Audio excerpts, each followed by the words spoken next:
வணக்கங்க, welcome to jjvillagecooking. இன்னைக்கு நம்ம பார்க்க போகிற டிஷ் வந்து ஆலு கோபி மசாலா. ஓகேவா? அப்படின்னா காலிஃப்ளவர் உருளைக்கிழங்கு மசாலா.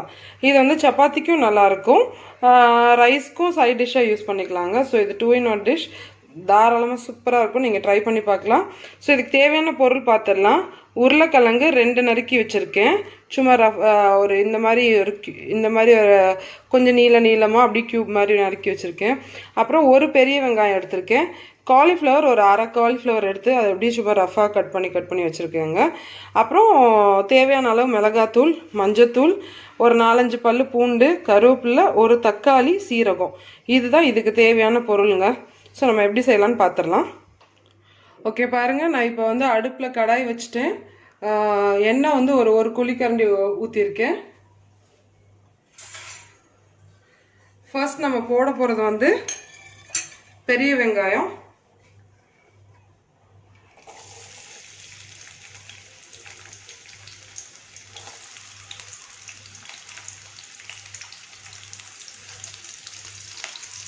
சாப் பண்ணி வச்சுருக்கதை போட்டேன். இது வந்து அப்படியே ரொம்ப ப்ரௌனாக வதங்கணுன்ற அவசியம்லாம் இல்லைங்க. ஓரளவுக்கு இது வதங்கினா ஓகே.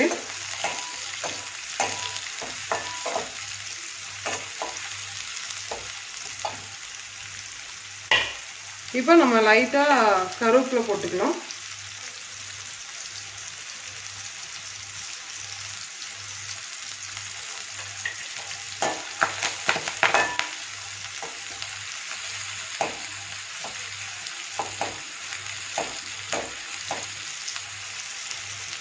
கொஞ்சம் டிரான்ஸ்பரண்ட்டாக வரட்டும். ஓகே பாருங்கள், இந்த ஸ்டேஜில் டிரான்ஸ்பரண்ட்டாக மாறி கொஞ்சம் கலர் வந்துருச்சு. இப்போ நான் பூண்டை வந்து சும்மா நச்சு வச்சுருக்கேன். நச்சு வச்சுருக்கிறது தான் போடுறேன். அது எதுவும் நம்ம வந்து அப்படியே முழுசாகவும் போடல, நறுக்கியும் போடல. நான் கொஞ்சம் அப்படியே சும்மா க்ரஷ் பண்ணிவிட்டு அப்படியே போட்டிருக்கேன். ஸோ இந்த பூண்டை போட்டு ஒரு வதக்கும் போதே நம்ம என்ன பண்ணிடலாம், நம்ம எடுத்து வச்சுருக்க காயை போட்டுடலாம். அதாவது உருளைக்கிழங்கு, காலிஃப்ளவர்,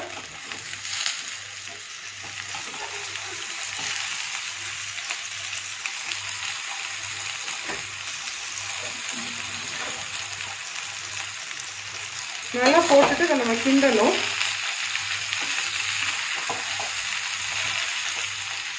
ஸோ பாருங்க, காய் நான் வதக்கிட்டு இருக்கேன். இந்த ஸ்டேஜில் சும்மா இப்போ தான் போட்டு ஒரு வதக்கி விட்டு கொஞ்சம் மஞ்சத்தூள் போட்டு விட்டுருவேன்.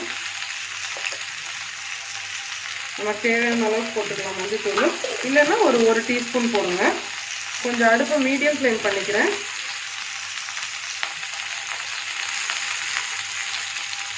இந்த ஸ்டேஜில் கொஞ்சம் உப்பும் போட்டுக்கலாம். காய்க்கும் கொஞ்சம் சீக்கிரம் வதங்கும்.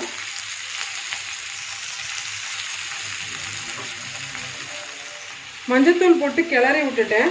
ஸோ நம்ம என்ன பண்ணலாம், இந்த ஸ்டேஜில் ஒரு அரை டம்ளர் தண்ணி ஊற்றலாம். காய் கொஞ்சம் சீக்கிரம் வேகும். தண்ணி ஊற்றி அப்படியே நான் அதை மூடி வைக்கிறேன். ஓகே, நம்ம காய் மூடி போட்டு வேக வச்சோங்க. அதை நம்ம இப்போ திறந்து பார்க்கலாம்.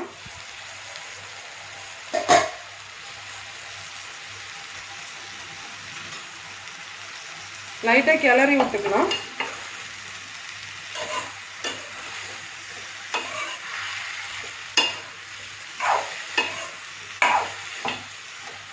ஓகே, இந்த ஸ்டேஜில் நம்ம என்ன பண்ணலாம்னா, தக்காளி கொஞ்சம் அடுப்பை சிம் பண்ணிவிட்டு சீரகம் போடுறேன். நம்ம எடுத்து வச்சுருந்த அந்த சீரகத்தை போடுறேன். சும்மா அது ஃப்ளேவர் நல்லா இருக்குங்க. அடுத்து ஒரு தக்காளி, சின்ன சைஸ் தாங்க, ஒரு மீடியம் சைஸ் தான் இது. இதை நான் எடுத்து வச்சுருந்தேன். இதையும் நம்ம நறுக்கி போட்டுடலாம். தக்காளி வந்து ரொம்ப மேஷ் ஆகணுன்ற அவசியம் இல்லை, அதனால தான் அப்படி நான் ரஃப்பாக மேலே போடுறேன்.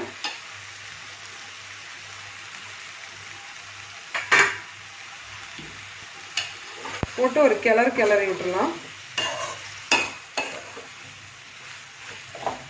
கிளறி திரும்ப மூடி வச்சிடலாங்க.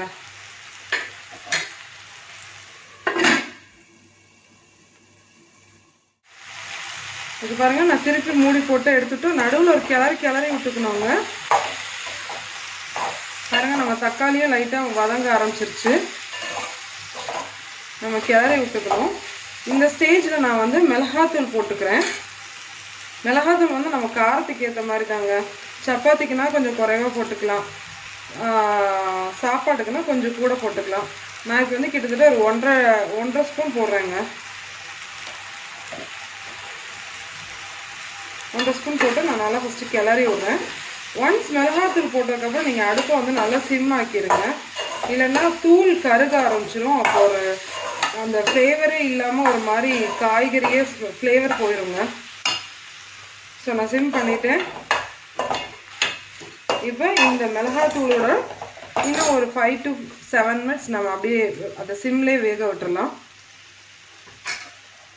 ஓகே, நான் 5 மினிட்ஸ் ஆச்சுங்க. இப்போ திருப்பி திறந்து பார்க்கலாம். இந்த ஸ்டேஜில் உங்களுக்கு காய் இன்னும் வேகலை, இன்னும் நல்லா வேகணும்னு நினைக்கிறவங்க வந்து பார்த்துக்கங்க. பத்தலைன்னா கொஞ்சம் தண்ணி, இன்னொரு 1/2 டம்ளர் தண்ணி ஊற்றி, பட் அது நல்லா அந்த தண்ணி வற்றிடணுங்க. வற்றி காயோட இந்த நம்மளோட மசாலாலாம் மிக்ஸ் ஆயிடணும். ஸோ இப்போ நம்ம பார்க்கலாம். நீங்கள் உருளைக்கிழங்கு இப்படி எடுத்து ஒரு ஓரமாக எடுத்து பாருங்கள், உருளைக்கிழங்கு ஒரே ஓரமாக எடுத்து இப்படி கட் பண்ணி பார்த்தாலே இந்த கட் ஆகுது. ஸோ அதே அப்போனாலே ஓரளவுக்கு ஓகே. அதே மாதிரி காலிஃப்ளவரோட காம்பை நீங்கள் இப்படி கட் பண்ணி பார்த்தீங்கனாலும் தெரியும் கட் ஆகுதா இல்லையான்னு. ஓரளவுக்கு அதுவும் கட் ஆகுது. எனக்கு வந்து காய் ரொம்ப அப்படியே மசிஞ்சு இருக்கிறதோட கொஞ்சம் க்ரன்ச்சியாக இருந்தால் பிடிக்கும். ஸோ நான் இன்னும் ஒரு 2 மினிட்ஸ் மாத்திரம் வச்சுட்டு அதோட நான் ஆஃப் பண்ண போகிறேன்.